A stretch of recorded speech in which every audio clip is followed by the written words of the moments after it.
بسم اللہ الرحمن الرحیم۔ السلام علیکم۔ اللہ پاک کے پیارے رسول صلی اللہ علیہ وآلہ وسلم ارشاد فرماتے ہیں، مہمان اپنا رزق لے کر آتا ہے اور صاحب خانہ کے گناہ لے کر جاتا ہے۔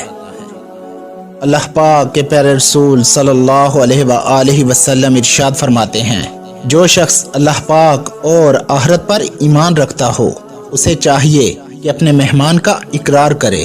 مہمان کی خصوصی ضیافت یعنی خاطر مدارت 1 دن اور 1 رات تک ہے، اور عمومی ضیافت 3 دن اور 3 راتوں تک۔ 3 دن بعد بھی اگر میزبان بوجھ نہ سمجھے اور مہمان کی ضیافت کرے تو یہ صدقہ شمار ہوگا۔ مہمان کو چاہیے کہ وہ اپنے میزبان کے پاس اتنے دن نہ ٹھہرے کہ میزبان حرج اور تنگی میں پڑ جائے۔ جناب امیر علیہ السلام مہمانوں سے بہت پیار کیا کرتے تھے، کوشش کرتے تھے کہ ہر روز کسی نہ کسی مہمان کے ساتھ کھانا کھائیں۔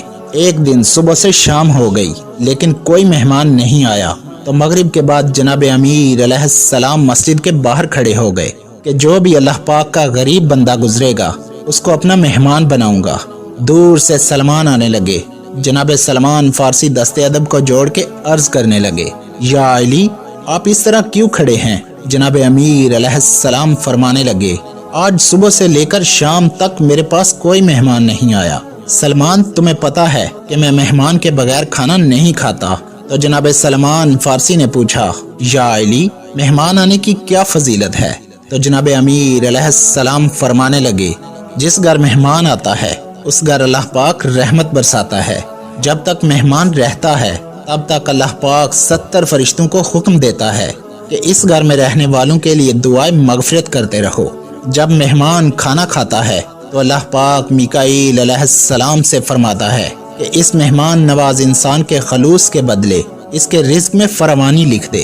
اور جب مہمان کھانا کھا کے چلا جاتا ہے تو اللہ پاک اس مہمان نواز کے خلوص کو دیکھ کے یہ فرماتے ہیں کہ اس انسان کے وہ گناہ جو حقوق اللہ سے تعلق رکھتے ہیں وہ ان کے نامہ اعمال سے مٹا دو۔ اتنی دیر میں ایک مفلس دور سے آ رہا تھا۔ جناب امیر علیہ السلام قریب گئے اور اس کو سینے سے لگایا، اور پھر جناب سلمان فارسی اور وہ مفلس اور جناب امیر علیہ السلام نے مل کے کھانا کھایا۔ اللہ پاک کے پیارے رسول صلی اللہ علیہ وآلہ وسلم ارشاد فرماتے ہیں، جس گھر میں مہمانوں کو کھانا کھلایا جاتا ہے وہاں خیر یعنی رزق، برکت اور بھلائی اتنی تیزی سے پہنچتی ہے جتنی تیزی سے چھری بھی اونٹ کی کوہان کی طرف نہیں پہنچتی۔ ویڈیو پسند آئی ہو تو پیاری باتیں چینل کو سبسکرائب کر دیجئے۔ شکریہ۔ فی امان اللہ۔